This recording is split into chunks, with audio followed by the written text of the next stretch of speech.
नमस्कार दोस्तों, maxima education point में आपका फिर से बहुत बहुत स्वागत है। जैसा कि आप लोग जान रहे हैं कि हम लोग इसके पहले पर्यावरण की क्लास को लेकर के आगे बढ़ रहे थे। तो पर्यावरण में हमने इसके पहले वायु प्रदूषण के बारे में पढ़ा था। आपने इसके पहले वीडियो में देखा होगा। जितने लोगों ने भी अभी तक नहीं देखा है वो लोग इसी वीडियो के नीचे डिस्क्रिप्शन में उसका लिंक दिया जाएगा और आप लोग जाकर के वहां देख सकते हैं। इसके साथ ही जितने लोग अभी तक चैनल पे नहीं जुड़ पाए हैं वो लोग भी चैनल को जल्दी जल्दी सब्सक्राइब करें, क्योंकि अब आपको बहुत ही महत्वपूर्ण चीजें बताई जाने वाली हैं। और इसके जस्ट बाद हम लोग टेट में आने वाले जो महत्वपूर्ण प्रश्नोत्तर श्रृंखला है उससे संबंधित आपको 100 महत्वपूर्ण प्रश्न देंगे और वहीं से पूरे के पूरे प्रश्न आपकी परीक्षा में आ जाएंगे। चलिए हम लोग शुरू करते हैं आज का टॉपिक। तो इसके पहले जब हमने वायु प्रदूषण पढ़ा था तो हम लोग ये देखते हैं कि जो वायु प्रदूषण हमारे चारों तरफ वायुमंडल में है उसका हमारे ऊपर क्या प्रभाव पड़ता है। इस बात को समझने के लिए हमें ये जानना होगा कि वायुमंडल में ऐसी कौन कौन सी गैसें हैं जो हमें और हमारे जीवन को प्रभावित करती हैं, जिसमें सबसे महत्वपूर्ण गैस है कार्बन मोनोऑक्साइड। सबसे पहले हम ये समझ लेते हैं कि कार्बन मोनोऑक्साइड की महत्वता क्या है, इसका हमारे जीवन में क्या नुकसान है, फिर हम लोग इसका नोट डाउन करेंगे।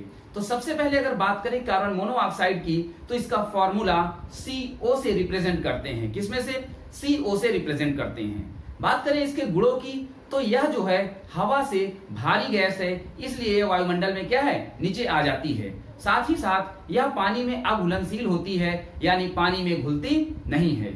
हम लोग बात करें कार्बन मोनोऑक्साइड की तो यह रंगहीन, गंधहीन और स्वादहीन गैस है, यानी हम लोग इसका कोई कलर नहीं देख पाते हैं, उसके साथ ही इसकी कोई स्मेल नहीं होती है, जिससे हम इसे वायुमंडल में पहचान नहीं पाते हैं। मनुष्य के साथ साथ हम लोग जानते हैं कि यह अन्य जीवों के लिए भी बहुत ही घातक होती है और जितने भी वायु प्रदूषक वायुमंडल में उपस्थित हैं उनमें 50% कार्बन मोनोऑक्साइड क्या होती है, उपस्थित होती है।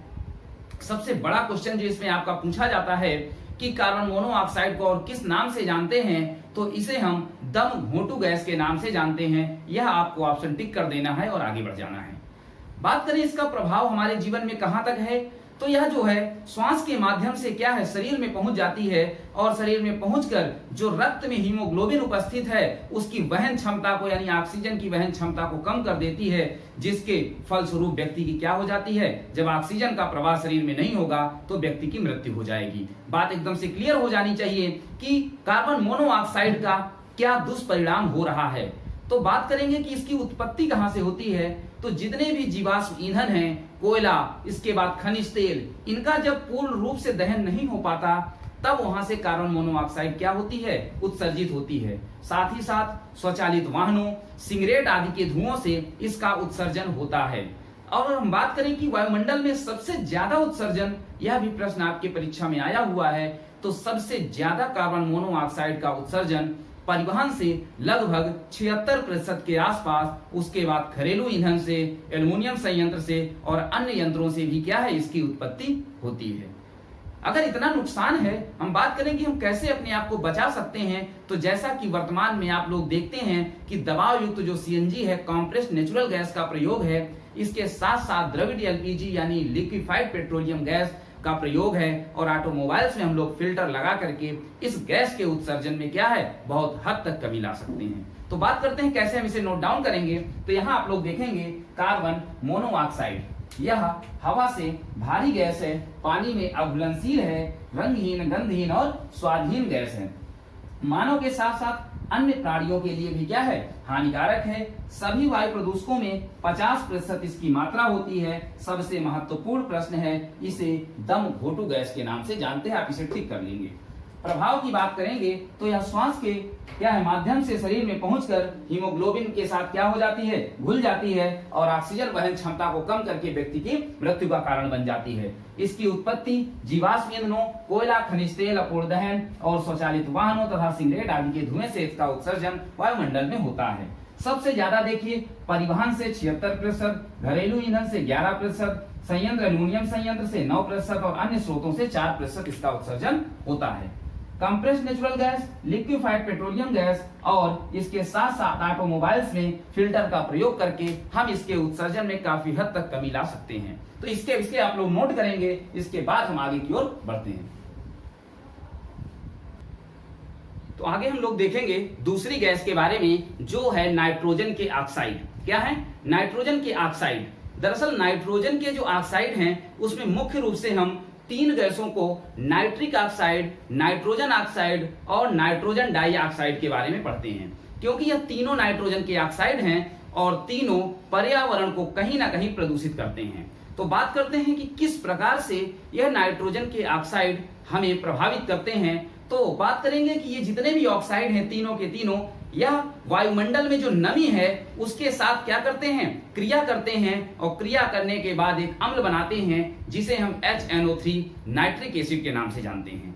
जब ये नाइट्रिक एसिड बना लेते हैं और वही नाइट्रिक एसिड बारिश के पानी के साथ जब धरातल पर आता है तो धरातल पर आकर के अम्ल वर्षा के रूप में बारिश करता है, जो कहीं ना कहीं इस पृथ्वी पर इस लोगों के लिए हानिकारक है। बात करेंगे कि इसकी उत्पत्ति की, तो खनिज तेल और कोयले के जलाने से इन नाइट्रोजन के ऑक्साइड की उत्पत्ति होती है।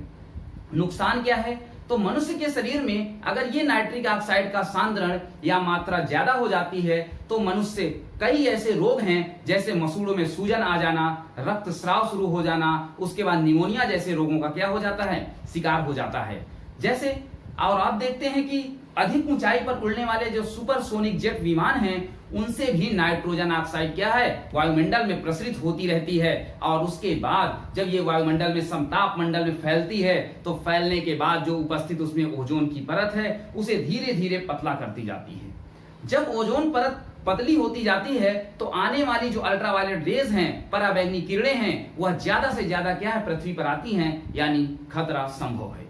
तो किस तरीके से नाइट्रोजन के ऑक्साइड यहाँ नुकसान कर रहे हैं, इसके साथ साथ अगर बात करें कि एक क्या कहते हैं वैश्विक रूप पर 2016 में एक रिपोर्ट तैयार की गई जिसमें बात की गई कि सबसे ज्यादा नाइट्रोजन के ऑक्साइड का उत्सर्जन कौन सा देश करता है, तो पहले नंबर पर आता है चीन का नाम, जो 20% नाइट्रोजन के ऑक्साइड का उत्सर्जन, और दूसरे नंबर पे भारत जो 11% का उत्सर्जित करता है। तो ये रही बातें, हम लोग बात करते हैं इसे नोट डाउन करने की। तो देखेंगे नाइट्रोजन के ऑक्साइड। तो नाइट्रोजन के मुख्य रूप से तीन ऑक्साइड हैं, nitric oxide, nitrogen oxide, nitrogen dioxide. ये बात भी समझ लेंगे कि नाइट्रिक ऑक्साइड रंगहीन, गंधहीन और स्वादहीन होती है, साथ ही साथ नाइट्रोजन ऑक्साइड का रंग भी होता है और ये तीव्र गंध वाली होती है। देखिए ये सभी ऑक्साइड कौन? यही तीनों वायुमंडल की नमी से क्रिया करके HNO3 नाइट्रिक एसिड का निर्माण करते हैं और पानी के साथ अम्ल वर्षा के रूप में धरातल पर गिरते हैं। इसकी उत्पत्ति खनिज तेल, कोयले को जलाने के साथ साथ होती है, तथा मनुष्य के शरीर में नाइट्रिक ऑक्साइड के अधिक सांद्रण होने से व्यक्ति के मसूड़ों में जलन, रक्तस्राव और निमोनिया जैसी बीमारी हो जाती है। अधिक ऊंचाई पर उड़ने वाले सुपरसोनिक जेट विमानों से निकली हुई क्या? नाइट्रोजन ऑक्साइड समताप मंडल में ओजोन की परत को पतला करते, किसे? ओजोन की परत को, जिससे धरातल पर अल्ट्रावायलेट रेज यानी पराबैंगनी किरणों की अधिकता हो जाती है। बात करेंगे नाइट्रोजन ऑक्साइड क्या है? नाइट्रोजन ऑक्साइड सूर्य के प्रकाश की उपस्थिति में जब पारस्परिक क्रिया करते हैं तो नाइट्रोजन डाइऑक्साइड, ओजोन और पैन जैसी गैसों का निष्कर्षण करते हैं। पैन क्या है?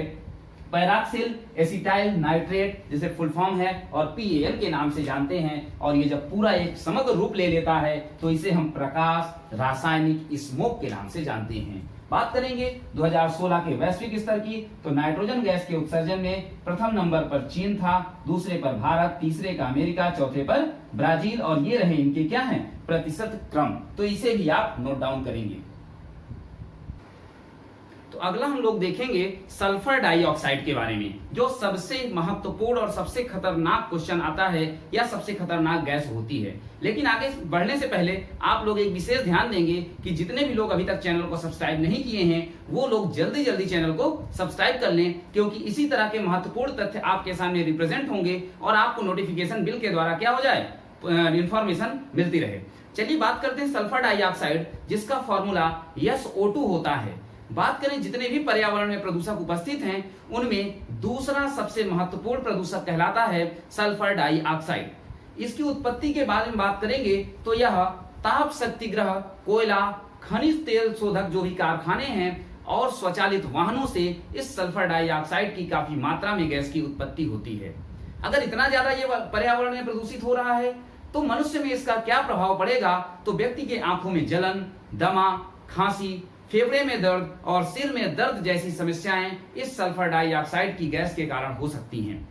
सबसे महत्वपूर्ण प्रश्न जो परीक्षा में पूछा जाता है कि हम इस सल्फर डाइऑक्साइड को क्रैकिंग गैस के नाम से जानते हैं।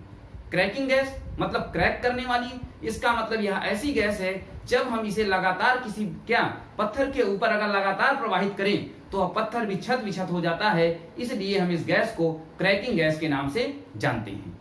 दरअसल मथुरा का जो तेल शोधक कारखाना है वहां से निकलने वाली सल्फर डाइऑक्साइड लगातार वायुमंडल को प्रदूषित कर रही है और उसके पास में उपस्थित जो आगरा का ताजमहल है उसको प्रभावित करके उसके रंग को पीला कर रही है। ऐसा इसलिए क्योंकि जब सल्फर डाइऑक्साइड इस वायु जो वाष्प है, नमी है, उसके साथ मिलती है तो H2SO4 बनाती है और वही H2SO4 अम्ल वर्षा का कारण होती है। बात करते हैं नोट डाउन के लिए, तो देखेंगे इधर सल्फर डाइऑक्साइड या वायु प्रदूषक का द्वितीयक सर्वाधिक महत्वपूर्ण प्रदूषक है। समस्त वायु प्रदूषकों के भार का 20% सल्फर डाइऑक्साइड होता है। इसकी उत्पत्ति ताप शक्तिग्रह कोयला, खनिज तेल शोधनशालाएं और स्वचालित वाहनों से इसकी उत्पत्ति होती है। प्रभाव आंखों में जलन, दमा, खांसी, फेफड़े का रोग और सिर दर्द जैसी समस्याएं इसी गैस का कारण हैं। इसे क्रैकिंग गैस कहते हैं क्योंकि लगातार पत्थर के ऊपर इस गैस के प्रवाहित होने से यह क्या हो जाता है, क्रैक हो जाता है, इसलिए इस गैस को हम क्रैकिंग गैस के नाम से जानते हैं। मथुरा तेल शोधक कारखानों से निकली सल्फर डाइऑक्साइड, यह जो सल्फर डाइऑक्साइड यहाँ आपकी निकल रही है और वायुमंडल में H2O होता है, उससे क्रिया करके यह H2SO4 बनाती है और H2SO4 बना करके यह अम्ल वर्षा के रूप में नीचे गिरती है। और यही कारण है कि आगरा के ताजमहल का पीला रंग होना सल्फर डाइऑक्साइड का ही एक महत्वपूर्ण कारण माना जाता है। तो इसे आप इसी तरीके से नोट करेंगे, फिर हम आगे इंपॉर्टेंट महत्वपूर्ण गैस की ओर आगे बढ़ते हैं। चलिए, अगली गैस जो आती है वह है क्लोरोफ्लोरोकार्बन, जिसे हम CFC के नाम से जानते हैं। और आज के समय में, वर्तमान समय में यह एक महत्वपूर्ण मुद्दा बन गया है कि जितनी भी वायु प्रदूषक गैसें हैं उनका उत्सर्जन कम किया जाए। इसीलिए बहुत सारे सम्मेलन भी होते रहे हैं को करके, उनको हम लोग आगे पढ़ेंगे। तो सबसे पहले बात करते हैं कि क्लोरोफ्लोरोकार्बन की। यह जो है आपका CFC क्लोरीन, फ्लोरीन और कार्बन का एक साधारण से क्या होते हैं, यौगिक होते हैं। इनकी उत्पत्ति air conditioner, refrigerator, foam, plastic तथा प्रसाधन सामग्रियों के अधिक प्रयोग से ये गैसें वायुमंडल को प्रदूषित कर रही हैं। ऐसा इसलिए कि जो CFC है वह वायुमंडल में पहुंचती है और उसके बाद वायुमंडल में जब मिल जाती है तो समताप मंडल में उपस्थित जो ओजोन परत है उसका क्षय प्रारंभ हो जाता है, वो क्षरण होने लगता है। इसका परिणाम क्या है, तो सूर्य की जब पराबैंगनी किरणें अधिक मात्रा में, जब ओजोन परत क्या हो जाएगी, अधिक क्षरित हो जाएगी, तो अल्ट्रावायलेट रेस क्या होंगी, पृथ्वी में ज्यादा आएंगी। जब ज्यादा आएंगी तो पर्यावरण जो हमारा वायुमंडल सतह है वह गर्म होगा, और जब गर्म होगा तो इसके सबसे महत्वपूर्ण जो असर होता है वह होता है त्वचा कैंसर को लेकर के। जितने भी गोरे लोग हैं उनका क्या है, त्वचा कैंसर से संबंधित क्या है, यह ज्यादा प्रभावित होती है। इसी तरह हम लोग एक और गैस के बारे में देखते हैं, कार्बन डाइऑक्साइड के बारे में, जिसे CO2 के नाम से जानते हैं। असली में बात करें कि यह CO2 या कार्बन डाइऑक्साइड जो है हम लोग कहते हैं प्रभावित करती है, तो प्रभावित के साथ साथ यह एक वायुमंडल में पर्यावरण का एक संसाधन भी है।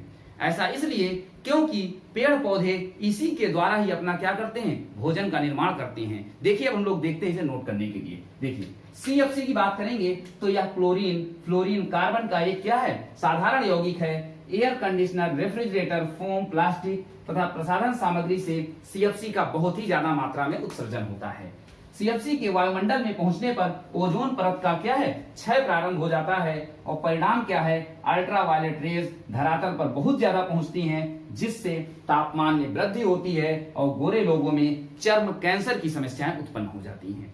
चौथी महत्वपूर्ण गैस है कार्बन डाइऑक्साइड गैस। हमने बताया कि यह एक महत्वपूर्ण संसाधन है क्योंकि हरे पेड़ पौधे इसी कार्बन डाइऑक्साइड का उपयोग करके भोजन का निर्माण करते हैं। CO2 के अधिक सांद्रण से बहुत सारी समस्याएं होती हैं। क्या क्या समस्याएं हैं, तो यहाँ देखेंगे कि जो हम जीवाश्मों का ज्यादा से ज्यादा दहन कर रहे हैं उसकी वजह से कार्बन डाइऑक्साइड की वायुमंडल में मात्रा बढ़ती जा रही है और अधिकता क्या है, नुकसानदायक होती है। और तीव्र गति से जो वन विनाश हो रहे हैं उसकी वजह से वायुमंडल में कार्बन डाइऑक्साइड की मात्रा कम होती जा रही है।